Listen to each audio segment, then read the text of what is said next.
नामावली का जब गान करते हैं तो शिल्पिल्ले बाई का स्मरण आता है उसमें। सुत बिस दियो पूज शिल्पिल्ले भक्ति रशीली पाई।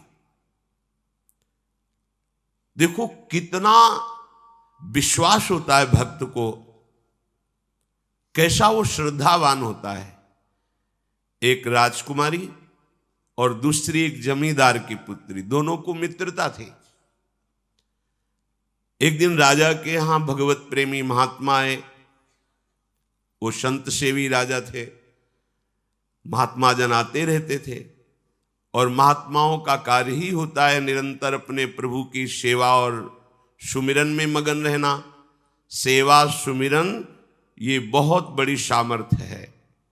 अगर हम हर समय सेवा और सुमिरन में रहें तो कभी कोई माया प्रपंच हमें परास्त नहीं कर सकता। जहां हम सेवा सुमिरन से अलग हुए वहीं माया का प्रभाव पड़ता है। तो भगवान का शालिग्राम स्वरूप उनके पास था, खूब भाव से सेवा कर रहे थे और नवीन अवस्था की कोमल हृदय वाली ये दोनों सखियां देख रही थी। इनके मन में आया ऐसे हम भी ठाकुर सेवा करेंगे। देखने से सुनने से हमारे हृदय में प्रभाव पड़ता है।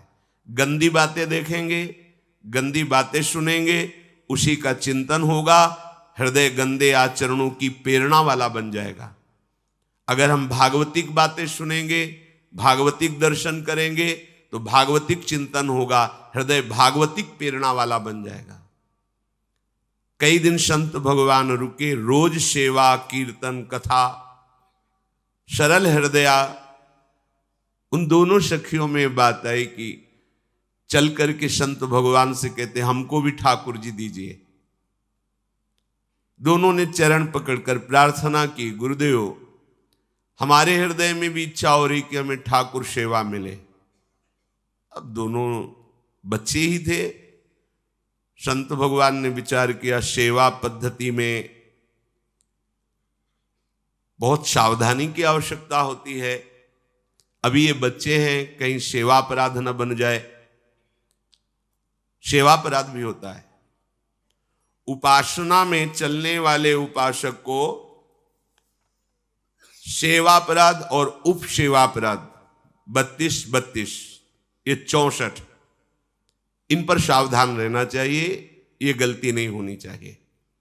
जैसे आप ठाकुर सेवक हैं, अपने घर में सेवा विराजमान किए हुए हैं।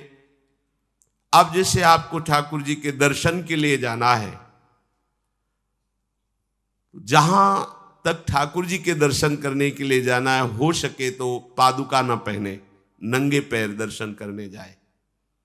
यदि आप में ऐसी सामर्थ्य नहीं है किसी कारण से, तो सीढ़ियों में पादुका नहीं पहनना चाहिए। जहां से मंदिर की सीढ़ियां हैं, पादुका उतार कर माथा रखकर सीढ़ी में फिर चढ़ना चाहिए। खड़ाओं या पादुका पहन करके श्री विग्रह के दर्शन करने के लिए जाने में फिर अपराध लगता है। अरे अपने मालिक के दर्शन करने जा रहे हैं, स्वामी के दर्शन करने जा रहे हैं, प्रभु के दर्शन करने जा रहे हैं, तो अपनी कुटिया से और मंदिर तक नंगे पैर जाना चाहिए। ये भावना रखनी चाहिए। भरत जी जा रहे हैं प्रभु के दर्शन करने के लिए, अयोध्या से पैदल ही चले थे, तो सुकुमार चरणारविंद तो बड़े बड़े फफोके छाले पड़ गए थे। वशिष्ठ जी ने देखा, सबने मिलकर भरत जी से कहा पालकी पे बैठ जाइए। तो उनका हाँ, मेरे प्रभु यहाँ नंगे पैर चले हैं और मैं पालकी पे बैठ जाऊं? उचित तो यह है कि अपने प्रभु के दर्शन के लिए मैं जा रहा हूं, तो जहां जहां प्रभु के चरण पड़े वहां मेरा शीश पड़े, अर्थात सिर भर जाऊं। उचित असमोरा सबते सेवक धर्म कठोरा। यहां मैं सर के बल चल के जाऊं पर असमर्थ हूं। तो आप कह रहे हैं पैर में छाले पड़ गए, आप सवारी में बैठ जाइए। ऐसा नहीं हो सकता। तो अपने प्रभु के दर्शन करने के लिए जब जाए तो हो सके, सामर्थ्य हो तो पादुका न पहने, कोई खड़ाऊं चप्पल जूता आदि ना पहने। अगर पहने हैं तो बस सीढ़ी तक ही पहन कर जाए, ऊपर सीढ़ियों के नहीं। इतने सुकुमार मत बनो, ये आग में जलाया जाएगा शरीर, ये गाड़ दिया जाएगा शरीर, इससे ज्यादा प्यार ना करो। अब इतना दृढ़ विश्वास कि ये बच्चे हैं, सेवा भाव कैसे पूर्ण कर पाएंगे? तो उन संत भगवान ने दोनों बच्चियों से कहा, आप कल ठाकुर जी लाएंगे, हम आपको दे देंगे। तो गांव में घूमे तो आसपास गोले गोले से पत्थर मिले, पत्थर लाए 2 और कहा कि ये लो तुम्हारे ठाकुर जी हैं। दोनों को दिया। देखो गुरु वचनों पर और गुरु प्रदत्त सेवा वस्तु पर कितना भाव होना चाहिए। उन्होंने दृढ़ विश्वास किया कि मुझे भगवान गुरुदेव ने दिया, ये भगवान है मेरे। दोनों ने अपने हृदय से लगाया। अब एक जमींदार की पुत्री थी, एक राजकुमारी, स्वर्ण के सिंहासन में, और उनका नाम रखा शिलपिल्ले ठाकुर। शिल मतलब पत्थर, तो उनका तुम्हारे ठाकुर का नाम शिलपिल्ले गोविंद है। दोनों सिंहासन पर रखकर आराधना करती। भाव प्रतिपल बढ़ता गया, नाम निरंतर जप। गुरु प्रदत्त ठाकुर पर विशेष चमत्कार हृदय में प्रकट होता है यदि उन्हीं की नियमावली से चलो।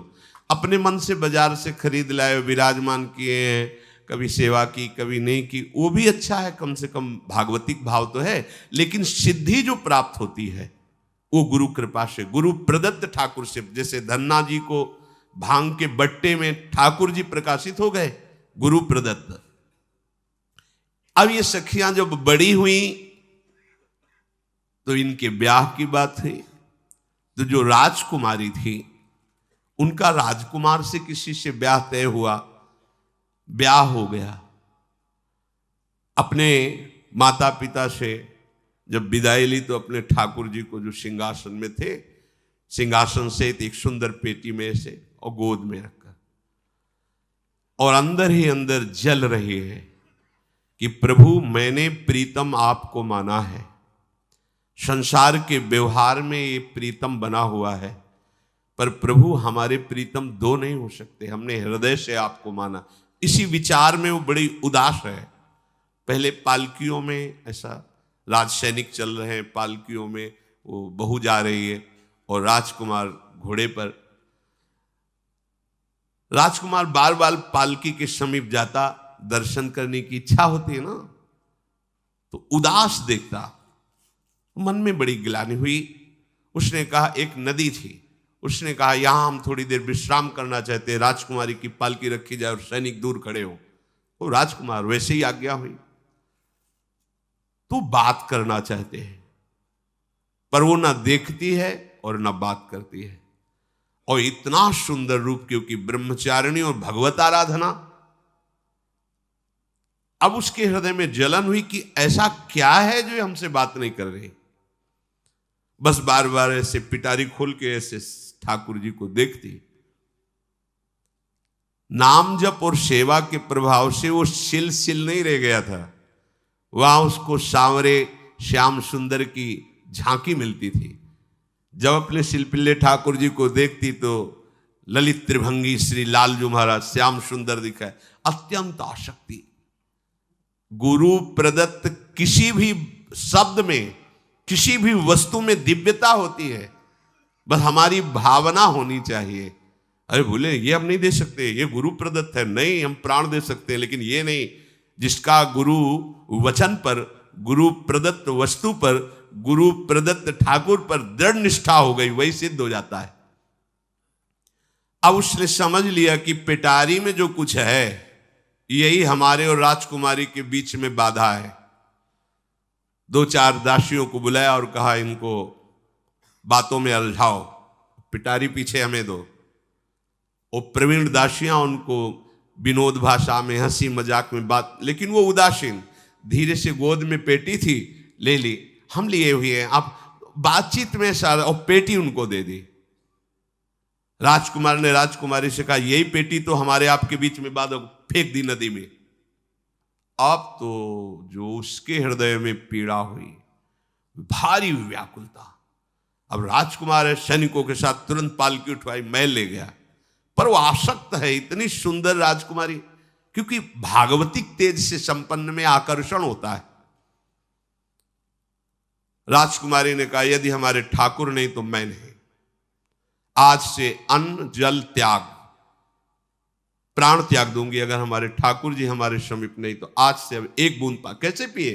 अपने ठाकुर को भोग लगा के पाला है और ठाकुर जी फेंक दिए गए। भारी व्याकुलता, जैसे मीरा जी कहते, दृश्य बिन दुख न लागे नैन। न रात में नींद है, न दिन में अन्न जल है, व्याकुलता। अब भयभीत हो गया राजकुमार।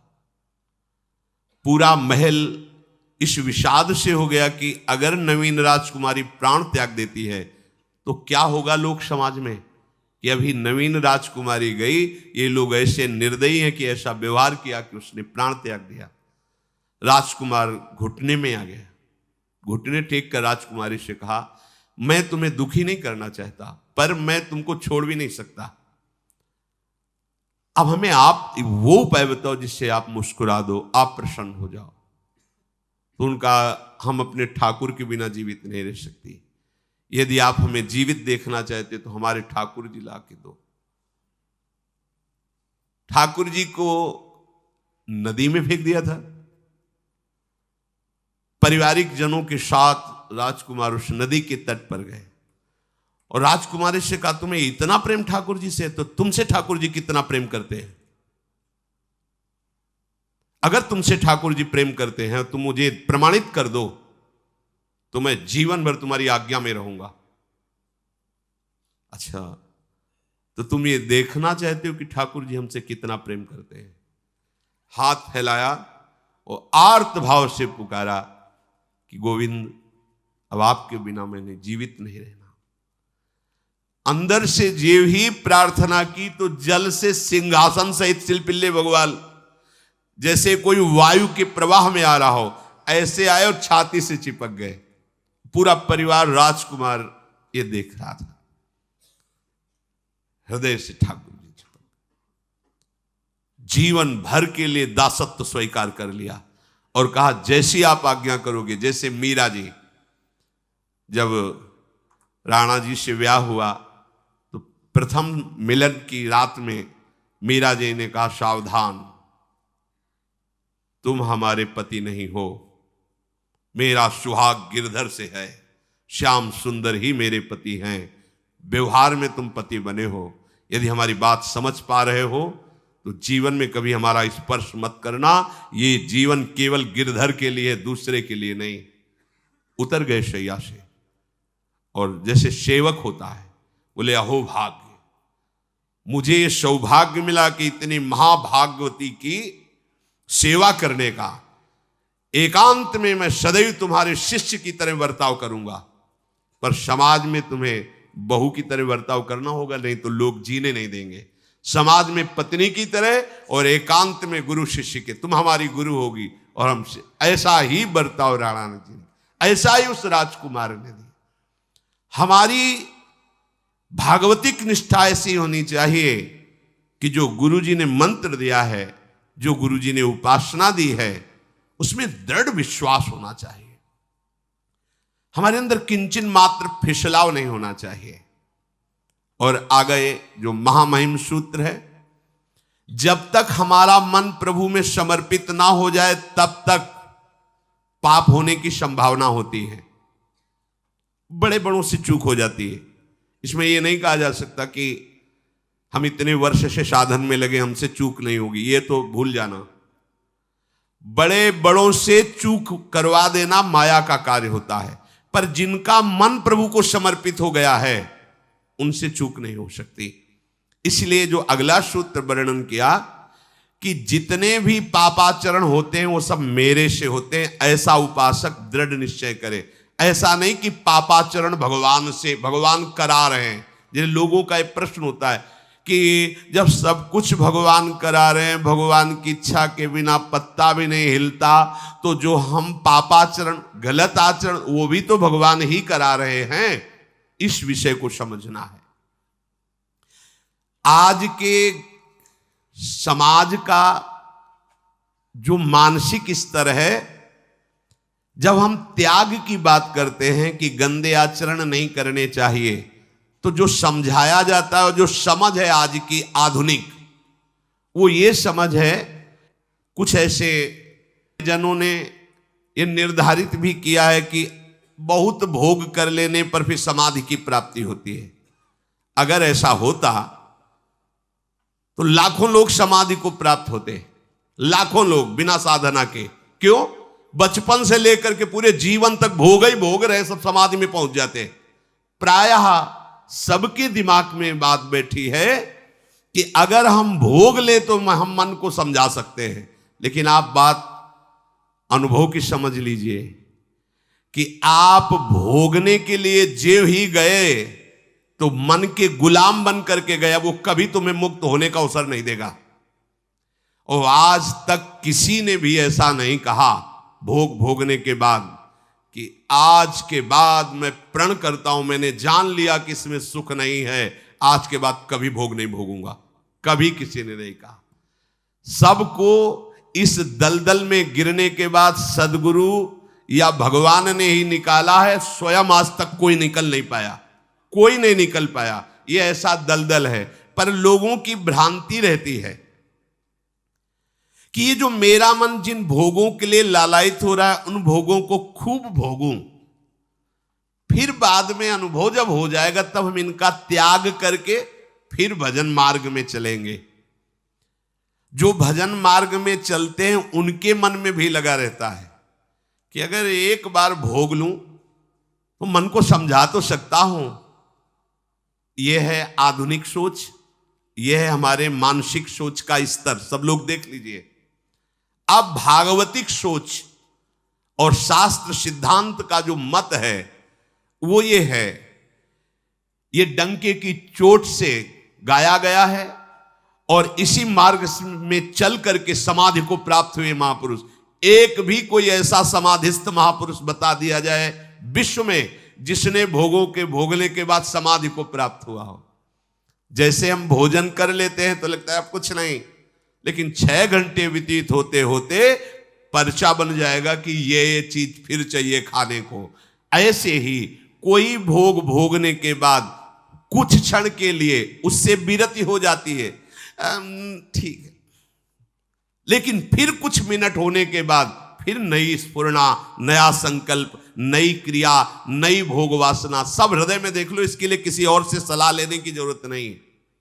इसलिए ये जो संतों का मत है, शास्त्र का मत है कि भोगों के भोगने से भोग वासना दृढ़ होती है, कामना बढ़ती है, ना कि शांति मिलती है। लेकिन आधुनिकता में भोगों को भोगने से शांति मिलती है, ऐसी धारणा बनी हुई है और ये गलत है। और ये इतनी गलत हो जाती है कि हम हत्या करने लगते हैं, हिंसा करने लगते हैं, पूज्य जनों के साथ दुर्व्यवहार करने लगते हैं। आज तक भोगों में इति नहीं हुई। देवयानी जी भगवान शुक्राचार्य जी की पुत्री हैं। वो इतनी सुंदर हैं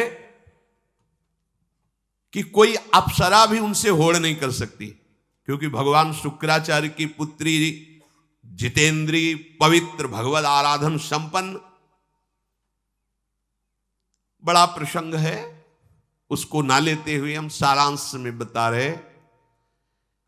वृषपर्वा की पुत्री शर्मिष्ठा, ये असुर राजकुमारी हैं। दैत्यराज वृषपर्वा, उनकी पुत्री शर्मिष्ठा, और दैत्य गुरु भगवान शुक्राचार्य, उनकी पुत्री देवयानी बड़े समाज के साथ जंगल में गई हुई थी। एक बड़ा दिव्य सरोवर था, तुलसी में सब राजकुमारियां स्नान कर रही थी। अचानक वहां से कोई महात्मा निकले तो जल्दी में सबने वस्त्र धारण किए। तो शर्मिष्ठा के वस्त्र देवयानी ने और देवयानी के वस्त्र शर्मिष्ठा, वो महात्मा निकल गए। वहां कोई उनको टिकना तो था नहीं। देवयानी ने देखा कि मेरे पवित्र वस्त्र, देवयानी ने वस्त्र धारण नहीं किया शर्मिष्ठा के। जब वो महात्मा चले तो देखा कि हमारे वस्त्र ये राजपुत्री शर्मिष्ठा धारण किए। तो उनका, तुझे पता है मेरे वस्त्रों को स्पर्श करने का भी तेरे को अधिकार नहीं, तूने धारण कैसे कर लिया? तो उनका, ज्यादा मत बोल, इतना गुमान करके मत बोल। जैसे सब सेवक पलते हैं मेरे महाराज से, ऐसे तेरा पिता और तू भी मेरे महाराज के द्वारा ही पोषित है, क्योंकि वो तो राजा है, सारी सेवाएं वही देते हैं। ऐसा नहीं बोलना चाहिए, क्योंकि गुरु पुत्री है, आचार्य पुत्री है और सम्माननीय है, पर ऐसा वो बोल गई शर्मिष्ठा। देवयानी ने कहा, तुझे पता है अगर मेरे पिता की दृष्टि बदल जाए तो 2 मिनट में देवता तेरे पिता सहित संपूर्ण राज्य को नष्ट कर देंगे। मेरे पिताजी के भय से ही देवता आक्रमण नहीं कर। शुक्राचार्य मंत्रवेत्ता है। ज्यादा बात बढ़ गई तो राजकुमारी का शासन चलता है। उसने कहा इस गुरुपुत्री को उठाकर कुएं में डाल दिया जाए, और उस समय वस्त्र धारण नहीं की हुई थी, उनको उसी स्थिति में डाल दिया गया और वो चली गई। उसी समय शिकार खेलने के लिए महाराज ययाति चक्रवर्ती सम्राट तो आवाज सुनी। सैनिकों ने बताया कि कोई देवपुत्री है, दिव्य तेज प्रकाशित हो रहा है उनके शरीर से, और दूर से देखा है ऐसा लग रहा है कि शायद वो वस्त्रहीन भी हैं। उन्होंने कहा तुम लोग दूर जाओ, और स्वयं महाराज ययाति गए और उनको, तो जब हाथ पकड़ के निकाला और अपने वस्त्र से उनको आवेष्टित किया, तो उन्होंने कहा कि हमारी आर्य मर्यादा है, एक बार आपने हमारे शरीर को देख लिया और हमारे हाथ को पकड़ लिया, अब आप हमारे जीवन भर के लिए पति स्वरूप हैं, स्वीकार कीजिए। तो उन्होंने कहा कि देवपुत्री, मैं तो आपका परिचय भी नहीं जानता हूं, आप कौन हैं? तो उन्होंने कहा भगवान शुक्राचार्य की पुत्री देवयानी। घुटने पे हो गए तत्काल। उन्होंने कहा इतने बड़े महापुरुष की पुत्री के साथ मैं ब्याह कर सकूं, मेरी सामर्थ्य नहीं, क्योंकि मैं क्षत्रिय कुल में प्रकट हुआ राज परिवार से हूं, और वो तो देवताओं के द्वारा भी वंदनीय है शुक्राचार्य जी। तो उनका आप निश्चिंत रहो, ये विषय मैं संभालूंगी, पर आप मेरे पति हैं, ये स्वीकार कीजिए। बोले यदि शुक्राचार्य जी इस पर राजी हैं तो हम ये बात स्वीकार करते हैं। शुक्राचार्य जी विलंब होने के कारण व्याकुल ही थे। देवयानी जी ययाति जी को लेके गई, बड़ा प्रसंग है, पर उन्होंने कहा जब आप राजी हैं तो हम राजी हैं। शुक्राचार्य जी राजी हुए और वृषपर्वा को सूचना दिया कि मैं तुम्हारे राज्य को त्याग कर जा रहा हूं। वो तो तत्काल आकर चरणों में गिरे, महाराज आपके बिना मेरा अस्तित्व क्या है, आप कैसे राजी हो सकते हो? बोले मेरी पुत्री को दिगंबर करके कुएं में डाल दिया गया, मैं इस अपराध से बिल्कुल तुम्हें माफ नहीं कर सकता। बोले कोई उपाय? तो बोले देवयानी बोले। तो देवयानी ने कहा तुम्हारी पुत्री हमारी दासी होकर चले तो मैं तुम्हें क्षमा कर दूंगी। बोले बिल्कुल ठीक, तथास्तु। पूरे राज्य की रक्षा के लिए राजकुमारी शर्मिष्ठा को देवयानी की दासी भाव में अब महाराज ययाति के महल पे पहुंचे।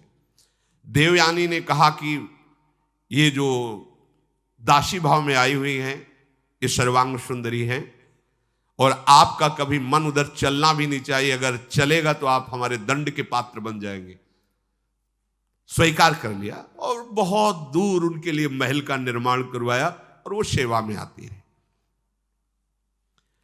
कुछ समय के बाद जब देवयानी जी के पुत्र हुए तो वन विहार के लिए अपने पुत्रों को लेकर चली, तो उधर शर्मिष्ठा के 2 पुत्र हो चुके थे, इनको पता भी नहीं था, और वो दौड़ कर आए, ययाति को पिताश्री कह करके आलिंगन किया, छोटे छोटे बच्चे।